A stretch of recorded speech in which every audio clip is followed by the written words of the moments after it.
To speak of a whole society as lacking in mental health implies a controversial assumption contrary to the position of sociological relativism held by most social scientists today.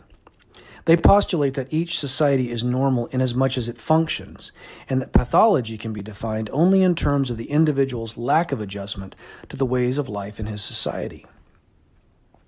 To speak of a sane society implies a premise different from sociological relativism. It makes sense only if we assume that there can be a society which is not sane, and this assumption in turn implies that there are universal criteria for mental health which are valid for the human race as such, and according to which the state of health of each society can be judged.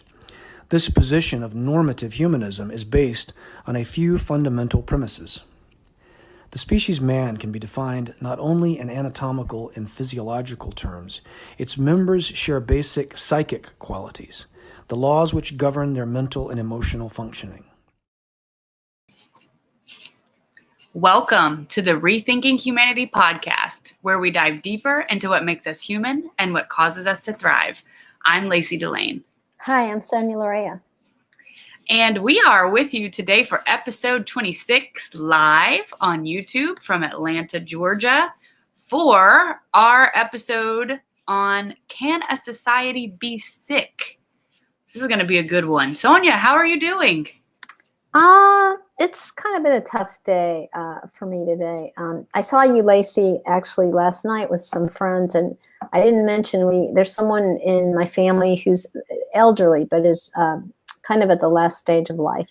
So, so we're kind of dealing with that. But, the good news on that is that she's lived a really, really good life. So I hope I could say the same. Oh, I'm so sorry to hear that. Is she geographically, is she close by or no? No, she's in Texas. Remember, I took a trip. I don't know. I mentioned to people I did a trip to Colorado and Texas. So I did see her. So I feel really happy that I went to see her. Yeah. I really felt moved to go there and visit, because I think, that's part of the humanity of each other, is recognizing, that we have limited time and do the things we need to do with people around us, right? Was it part of the intentions of your last trip to make sure to see her? Mm-hmm. Yeah, I remember you mentioning something about that. So, Wow, I'm so sorry. That's not easy, but it's definitely part of life. So it's part of life. Yes, Absolutely. Thank you for sharing, and of course we send all the love your way. Thank you. Yeah, that's not fun. Well, we also know that there are folks in India that are hurting pretty bad right now as well. Yeah, I mentioned this to you, Lacey. I read an article and then I was listening to a podcast. I think what's just so sobering is that India is now going through their second wave of COVID.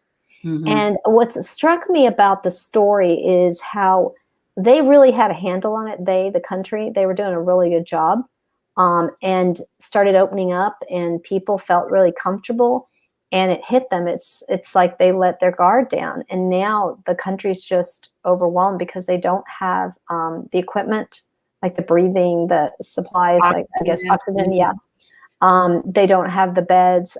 It's just really sad because that country it's a very poor country, so they don't even have the resources, of course. And they make the vaccine, or one of the vaccines. Yeah. So they're turning to other countries to help them.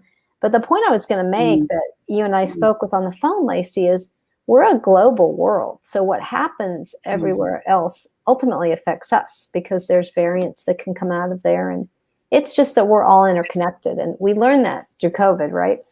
Yeah. I mean, I think COVID is a perfect example of it. And this too, I have a connection to what's happening in India. One of my close friends who is in his early 30s, I was texting with him last night, and he's from India originally, and his family is mostly all still there. He lost a cousin who was younger than him. Wow. In the last week over there. So oh my gosh. That's another example of how everything's interconnected. And, it's very easy to think that whatever's, happening on the other side of the globe really doesn't have anything to do with us, doesn't affect us at all. But it's actually so far from the truth. It's a very strong sentiment in our culture that it doesn't, that there's a disconnect. But in reality, when we slow down and think about it, it really does have a lot to do, with what's going on with us. So, yeah. Yeah. I'm sorry to hear that. And you make a really good point, Lacey, that we all, everything we do, like food we eat, the air we breathe, I mean, our livelihoods, we're all interconnected. And I know for those who are just tuning in, you need to check out one of our episodes with Amelia Pang, Made in China. Another good example of how, we're shopping and we don't think, it's just whatever. We go out and buy something. We don't understand the ramifications of that.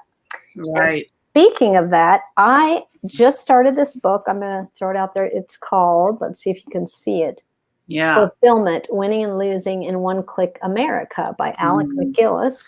I wanted to read just 2 little chapters to kind of give a teaser of what my thoughts are. You mean paragraph? A paragraph, sorry, not chapters. Sorry, guys. That would be awesome. I'm sure it'd be good, but we don't have enough time. We don't have enough time. Sorry. Yeah. Okay. He worked overnights 4 nights a week, typically from 7:15 p.m. to 7:15 a.m.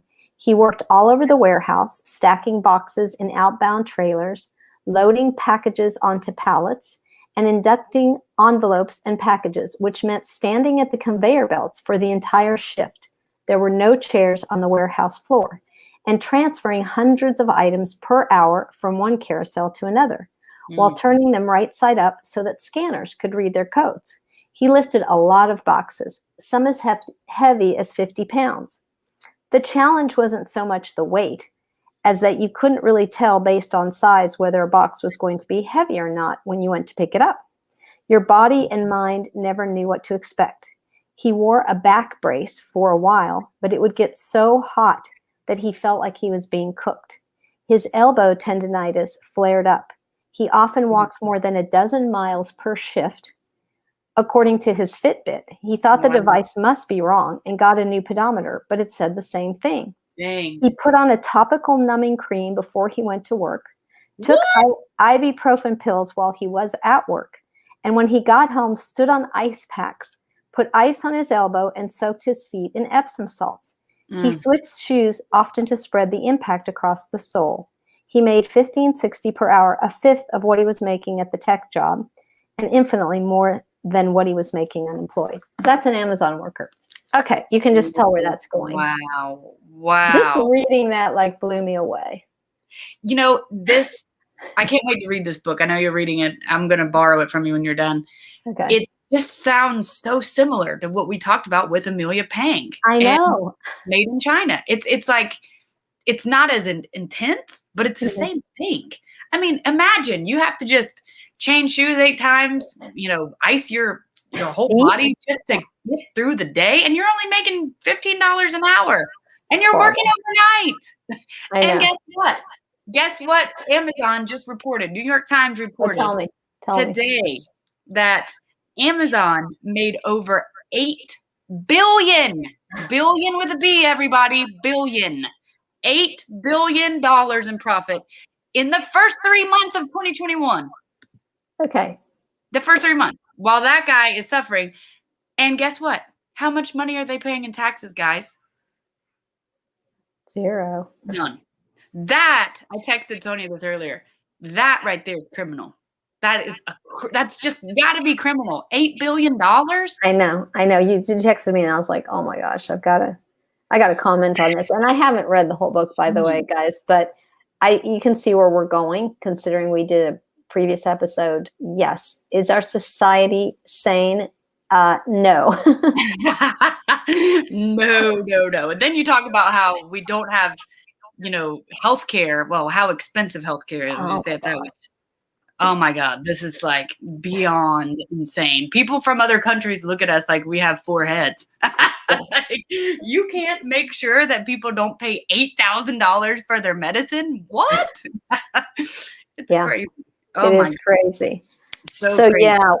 Well, I guess we can get into From, right? Yeah. The only other thing I wanted to add on that was just that, think of, when Yang ran for president, he said, let's do a value-added tax on these tech companies. Oh, yeah. Think of the money that would be generated from a value-added tax on $8 billion to fund a universal basic income. It's like think of the good that can be done to society with that on $8 billion. It's a no-brainer. I'm glad you brought that up. Yeah. It seems like, how does that hurt anybody? I don't understand. Why? So that the big wigs can buy 8 more yachts? I don't get it. But anyway, all right. I wanted to say one thing before we get into Fromm and can a society be sick, is that I'm very proud. I went in and organized our YouTube the last 24 hours. Thank you, Lacey. You did a great job. Thank you so much. So everything is more easily accessible. Season 1 is all in one playlist. Season 2 is all in one playlist. Our bonus content, our interviews, the descriptions are there. So that's pretty cool. And there's also a playlist of Eric Fromm videos. So that's cool too. Like if you guys like Fromm, you can go in and listen to, there's a couple actually of his books that are on YouTube.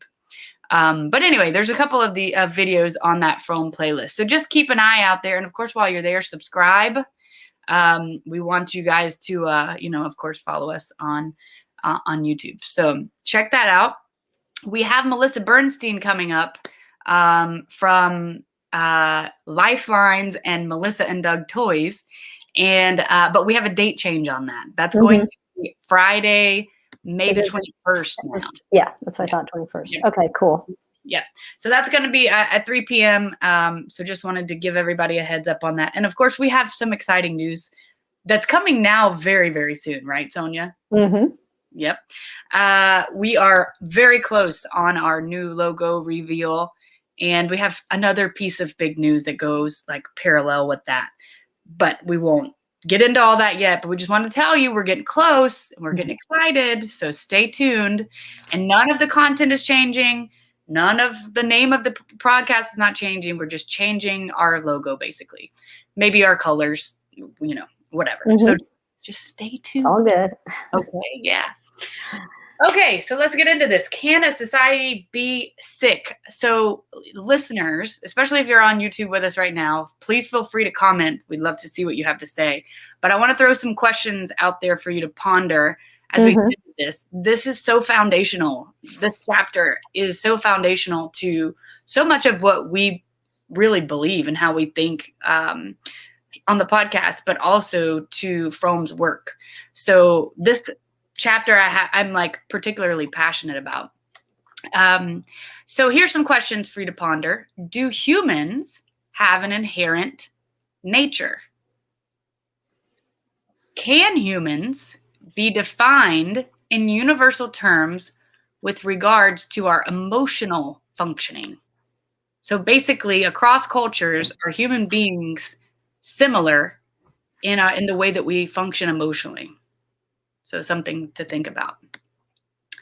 All right, so let's start. Can a society be sick? So he starts in this chapter with a proposal, well, really with the definition of how most people think of sociology and the answer to that question in society today, which is sociological relativism, which don't get scared by that word. Don't get, it's totally fine. I'm going to explain it to you. And it's, normally I get scared by big, fancy words.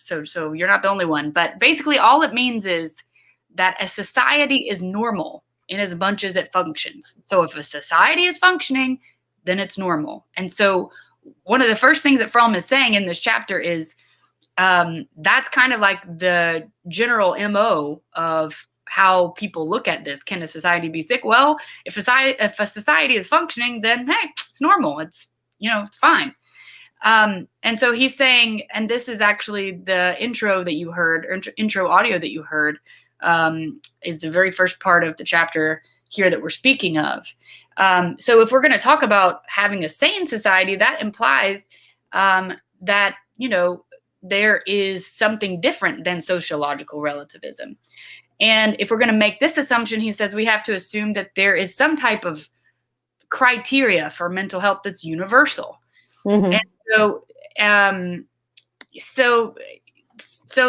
okay, so sorry, I lost my train of thought here. So according to the state of health of each society can be judged. So basically we need to know if there's universal mental health criteria, and that is how we can judge a society if sociological relativism is not actually a thing. Right, right. Yeah, this beginning part of this chapter is very interesting.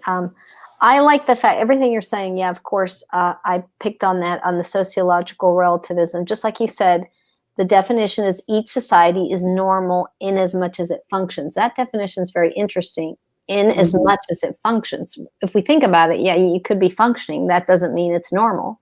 That doesn't mean it's healthy, which is something that Fromm's going to attack. What I like that he also says is that many social scientists assume that man's mental constitution is a blank piece of paper. Like it's just, that's the way it is. And Fromm's going to push back on that. And he does not agree with that viewpoint. And so he does get into that. And then he says the real problem is to infer the core common to the whole human race from the innumerable manifestations of human nature, the normal as well as the pathological ones, as we can observe them in different individuals and cultures.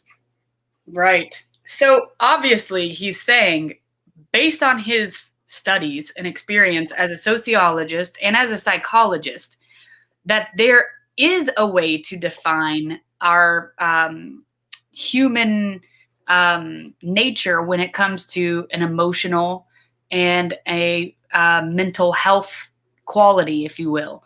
And so what he's saying is, or there's human nature. So what he's saying is, look, this is something, just like there's human nature biologically speaking, there's human nature emotionally speaking.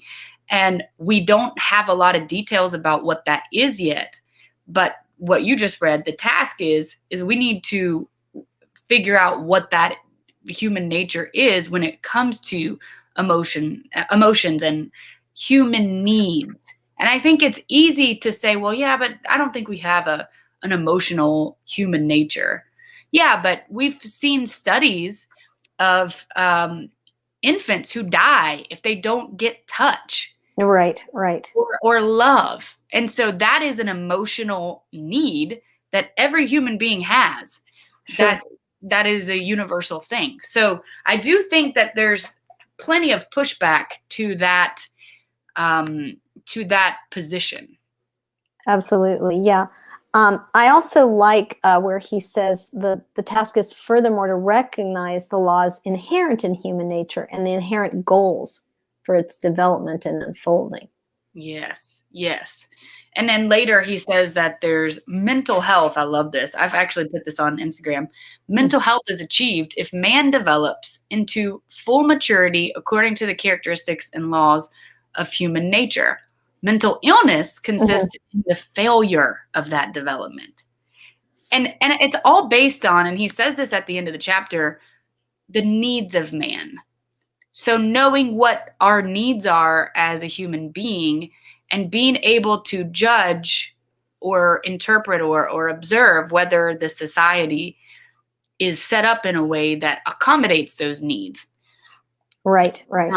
And I mean, of course, we're drilling down here to like the basics of what, has to be there in order to be able to make this argument. Sure. Right. Go ahead. He also says that I like man as he appears in any given culture is always a manifestation of human nature. A manifestation, this is really powerful, however, which in its specific outcome is determined by the social arrangements which he lives. Yes. So he ties that in, that it's a manifestation of human nature. It's created by the outcome is determined by the social arrangements under which he lives. And then he goes on to say, just as the infant is born with all human potentialities, which are to develop under favorable social and cultural conditions, so the human race, in the process of history, develops into what it potentially is. Right. It's huge. Yeah. And he's saying, too, that there's a total existence of man. Some parts of it conducive to health and happiness, others to sickness and unhappiness. And any given social order does not create these fundamental strivings, but determines, I love this, which of the limited number of potential passions are to become manifest or dominant. Mhm. I mean, Yeah. that's huge. I mean, if you think about it, if society is set up in a way that, or culture, or we can even just boil it down to a group. If there's a group of people and the group is like, hey, we're going to be nice to each other. We're going to compliment each other every time we see each other. The first thing we do to each other is we're going to be a compliment. That's going to shape the person in the group in a way that's different than if everybody said we're going to say something negative to each other every time we come. Absolutely. Absolutely. You know? Yeah.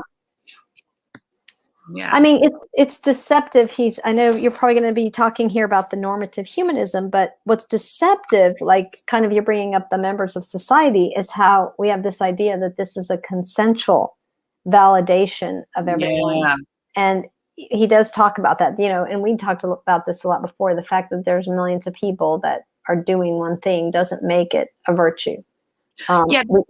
That we're all going along believing or doing the same patterns here.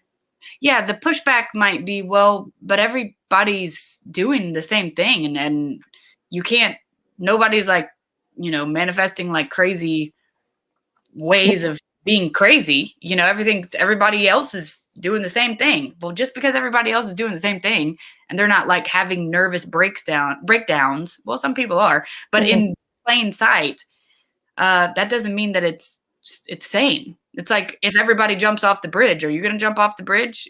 Yeah. And I think, we have to look at it like he's saying with the mental pathology. I mean, because everyone is doing something, we've talked about it on our podcast a lot, whether it's being on your cell phone or shopping or whatever, that doesn't mean it's sane. And it actually points to a degree of insanity because it's a way to escape.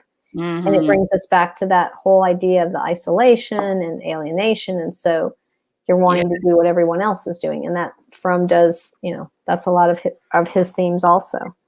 I was reading a little bit of The Revolution of Hope last night. And there's a part, I actually put this on Instagram, but it says, compulsive consumption is a compensation for anxiety. And I was like, oh my God. I mean, it just reminds me of our conversation on sane consumption and why that's necessary, because it's a way, like you're saying, to distract yourself from the inner anxiety that we're all feeling. Right. Absolutely. Super crazy. Love The Revolution of Hope. That's a good one. So yeah, he's saying it's true. We don't have a full understanding of what human nature is. And it's important for us to continue to research and arrive at the appropriate description of man in this respect. And other people have said, but human nature is malleable and the environment impacts it. And Fromm says, hey, that's true. But it lacks truth in the assumption that there's not any kind of intrinsic quality of human nature on its own, apart from some society molding and shaping it. And so I can absolutely see the differences there of what he's talking about. They're saying, yeah, but human nature is so malleable and people can change and people are swayed by certain things. And he says, yes, but that doesn't mean we don't have any kind of a basic intrinsic mental and emotional nature.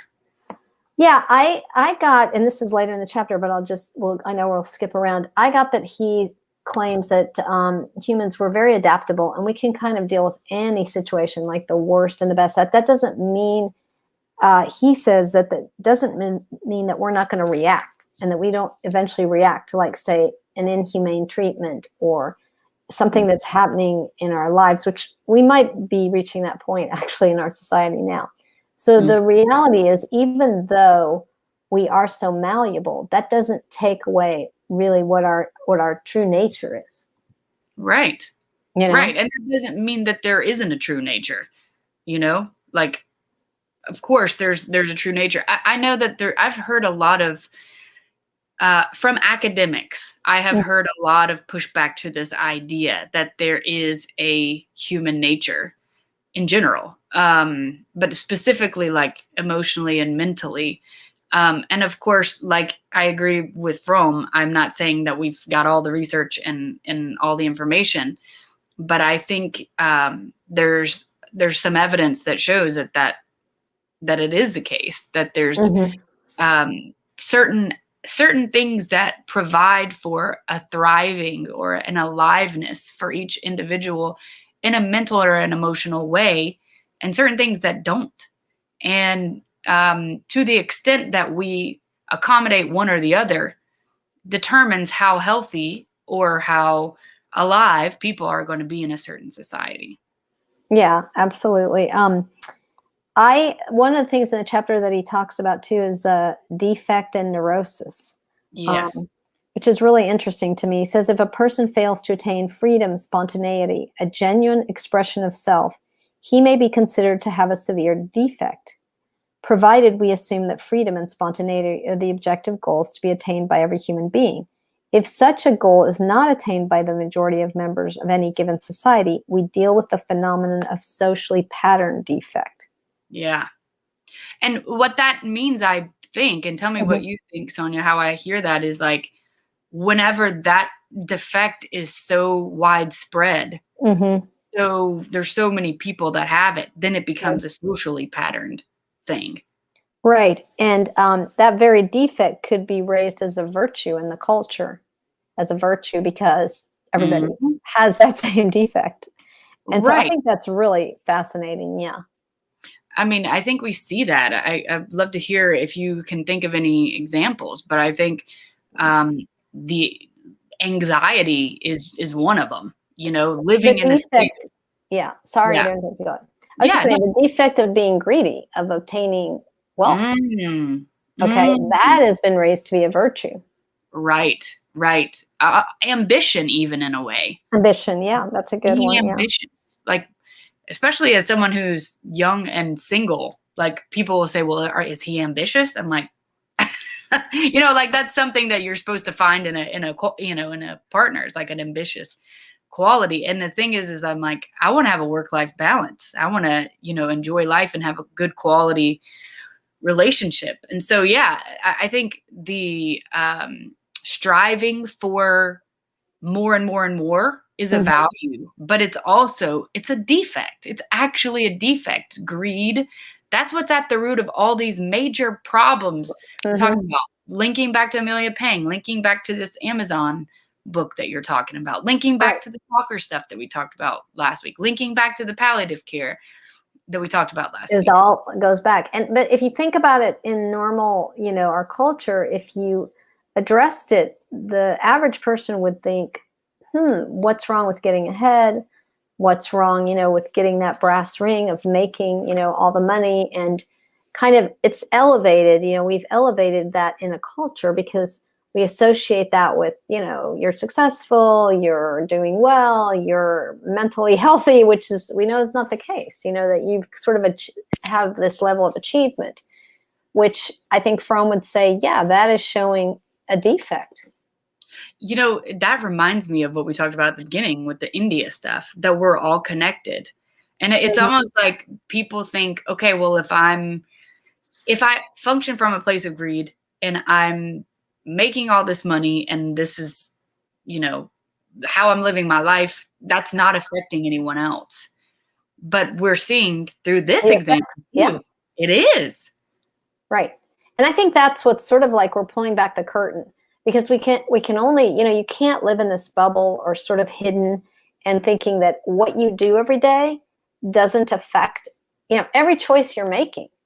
As we know, there's so many things we could talk about here, but everything and things we purchase, things that we do, how we are with the environment, how we are with each other, it all is interrelated. And until we understand that and the level of insanity that is, then we can't begin to unravel that. Right. He speaks of an example of certain religious doctrines who make people feel like they're very unworthy and they're powerless and they have to be worried about whether they're going to be saved or not.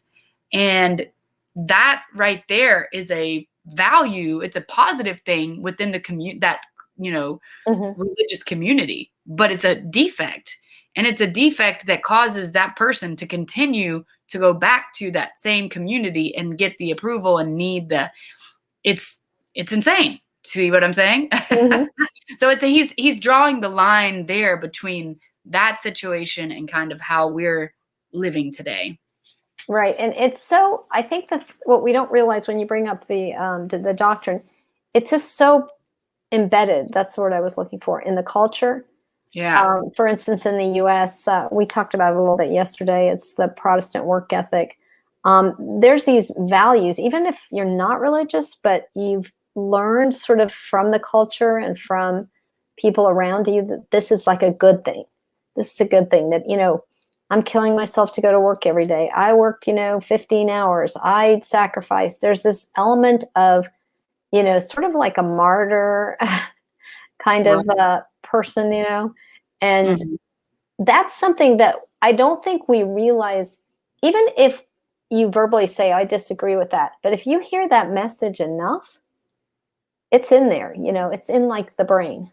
Yes. And that message is stomped into our brain from kindergarten through college. I mean, that's what we are here for. And that's not the case in every country and every society.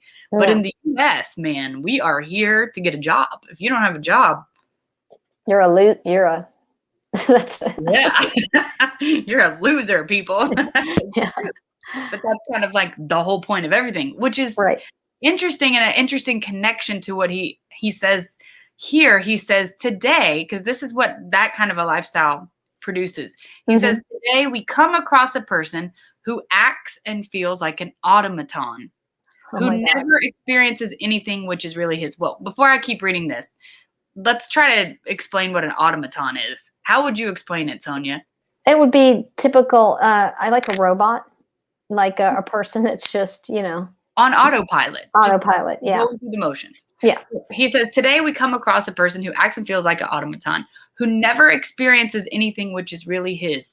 Just think about this while I'm reading it. And just think if you might be able to observe this in anyone's everyday life. Who experiences himself entirely as the person he thinks he is supposed to be. Whose artificial smile has replaced genuine laughter. Whose meaningless chatter has replaced communicative speech. How many times do couples talk and talk and talk, but they never fucking communicate? Come on. Yeah. Whose dull despair has taken the place of genuine pain. That's just so powerful right there. Yes. I don't know.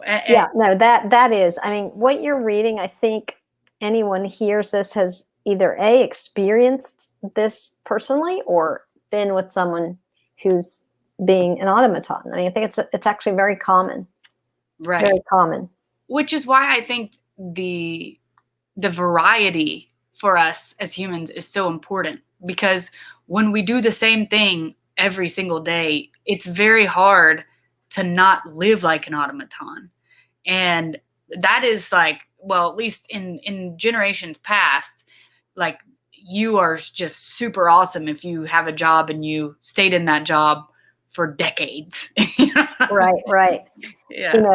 What he goes on to say that it's really cool is that for most of them, the culture provides patterns which enable them to live with a defect without becoming ill.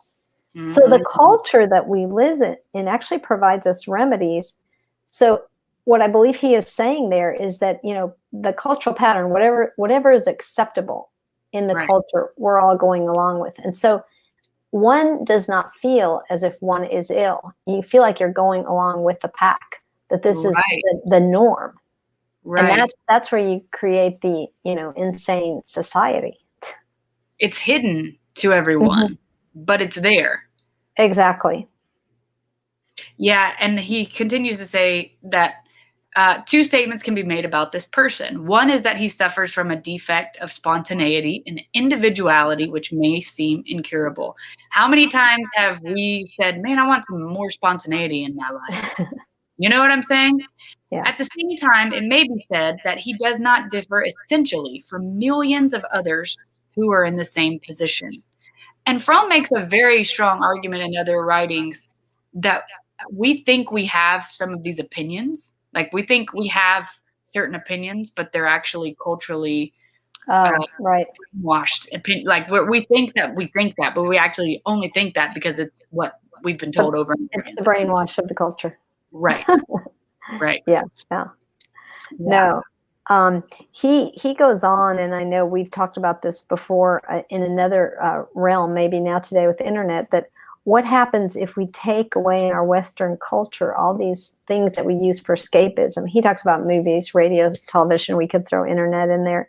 Yeah. This is so funny. He says he has no doubt that in this short time of, this would be for 4 weeks, by the way, thousands of nervous breakdowns would occur. Yes, and that's going to pull back.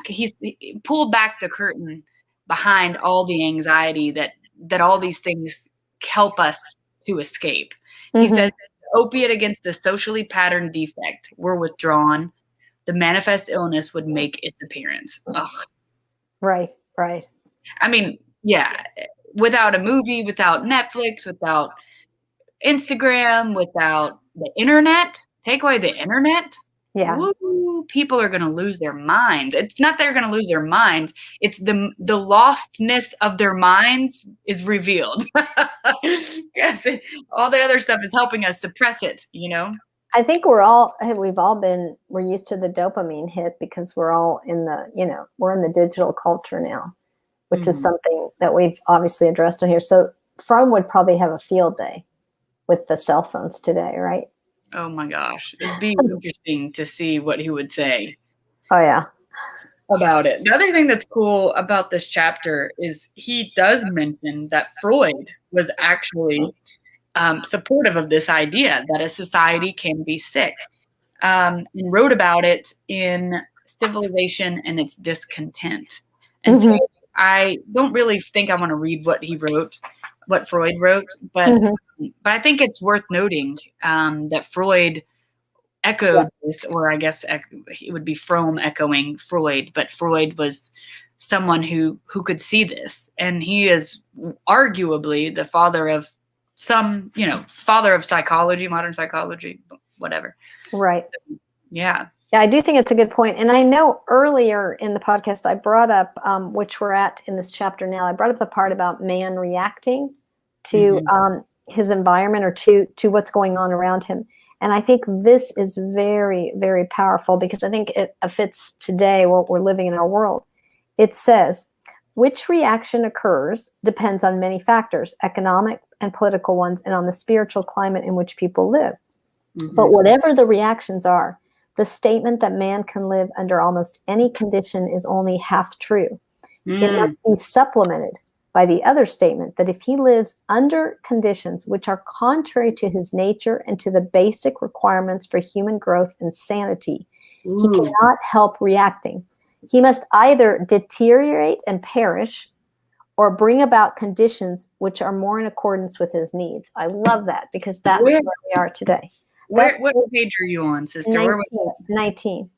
19. Okay. It's above your Civilization and Discontent. Okay. Cool. Wow. It's only half true. It must be supplemented by other statements that if he lives under conditions that are contrary. I love this. Contrary to his nature and to the basic requirements for human growth and sanity. I believe this, and I think Fromm would say this, that a society is insane to the extent that it keeps human beings from growing. Yes, that's a good one. Yeah. I think that would be it. I mean, of course, he would also say, that it doesn't allow for the human needs to be met. Okay, now let's put this in a whole different scenario and see if we might be able to think about it a little bit differently, if we're not convinced yet. Let's say we're talking about a specific animal. Okay? If we were going to create a space for some specific animals to be, and for us to have them in a specific space, and we're going to have these animals there for them to just be, what would we do in order for them to be able to do that? Well, we'd have to create an environment that they're going to flourish. Right. They need all the necessary things that an animal would need. Right. We would have to meet their needs, right? Otherwise, they're going to die. Right. Okay. We are a species.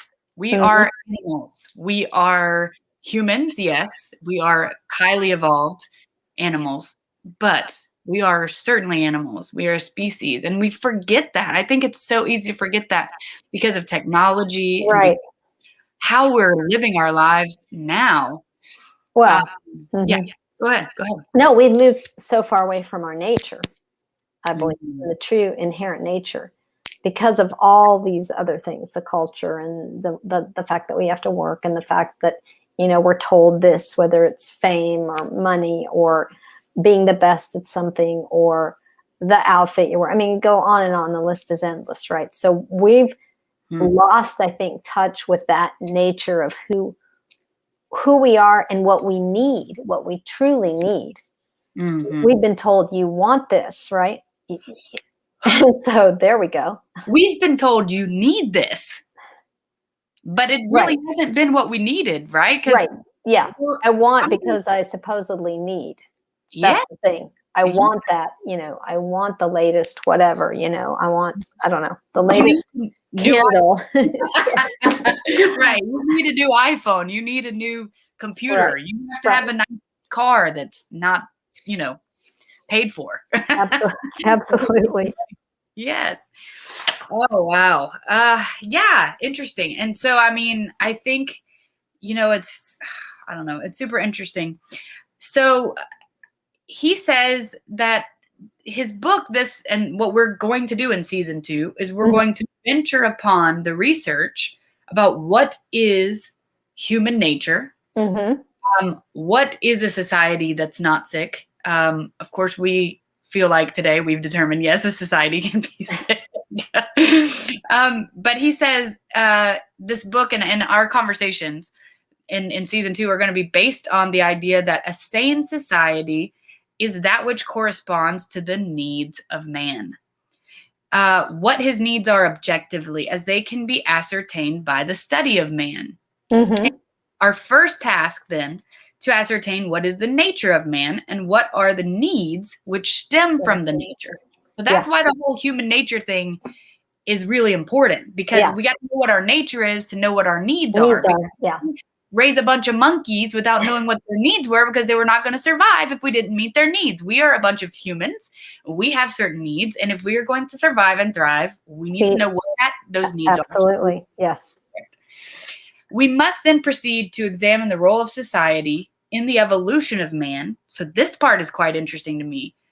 Examine the role of society in the evolution of man. That's cool. And study its furthering role for the development of men, as well as the recurrent conflicts between human nature and society, and the consequences of these conflicts, particularly as far as modern society is concerned. And modern society, folks, when he wrote this, was 1955.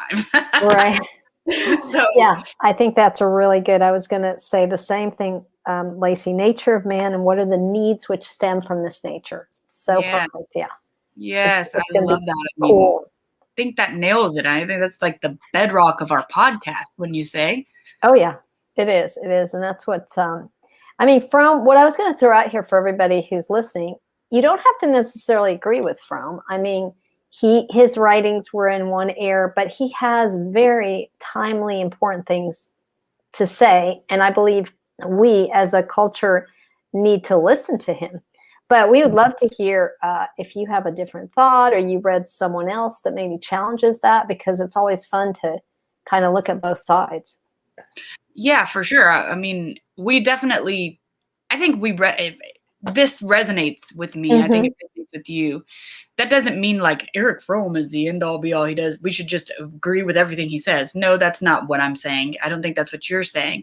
But I do think that there's some very insightful things here that would be repressed, or maybe was repressed, or have been repressed, because it doesn't fit in very well with a capitalistic, insanely capitalistic, consumption-based society, And so I do think there's some things here that are really important that we could all benefit from thinking about. The other thing that I thought about when I was reading The Revolution of Hope last night, Sonya, was because he writes again about some of the things that we talked about in earlier episodes from To Have or To Be, about like, how do we get there to a being mode based society? Sane consumption, humanistic management. Those are all things that we've talked about on past episodes. And I thought to myself, wow, he wrote this stuff 50s, 60s, 70s, these 3 books between the 3 of them. I wonder how things would be different now if some of those ideas would have been taken into consideration and some changes would have been made. Like, to me, Sonya, I wonder what you think about this, but like, it's really hard.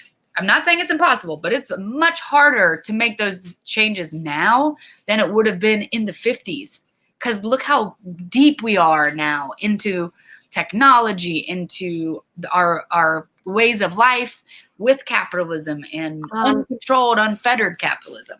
Yeah, we'll have to see, because I think one of the things that Fromm looked at in previous chapters that we reviewed in To Have or To Be was government playing a role. And I would say right now there's a high distrust of government. And so there needs to be a dismantling. But what I think I will say is that we are at a point, it's going to sound pretty dramatic, it's kind of a do or die. We're either going to get our act together, which I know you'd use another word, Lacey. I don't mind saying those words. I know. Or we're not. I mean, this is kind of an existential moment, I think, in humanity. And that's why I think Fromm is so good, because he speaks to those really hard topics that everyone needs to be talking about it. Now, you may come up with a different solution, but you need to have these questions need to be addressed. Yes, this is a conversation that needs to be had for sure. Awesome. Well, thank you guys for being with us. Remember to subscribe to us on YouTube. Check out all of our cool, newly organized YouTube videos. We're excited about that. Yay! And come hang out with us on May the 21st with Melissa Bernstein. That's going to be powerful. We're really looking forward to that. And we have a new logo we're going to reveal soon. Yay! So that's going to be fun. Thank you for Victor behind the scenes. Yes, and thank you to Victor. You're killing it back there, buddy. Always follow him on Clubhouse, guys. He's on Clubhouse. Oh, yeah. We're still going to do some like experimentation with Clubhouse audio, but he's Victor Wayne Ho on Clubhouse, at Victor Wayne, WAINHO. Check him out on Clubhouse.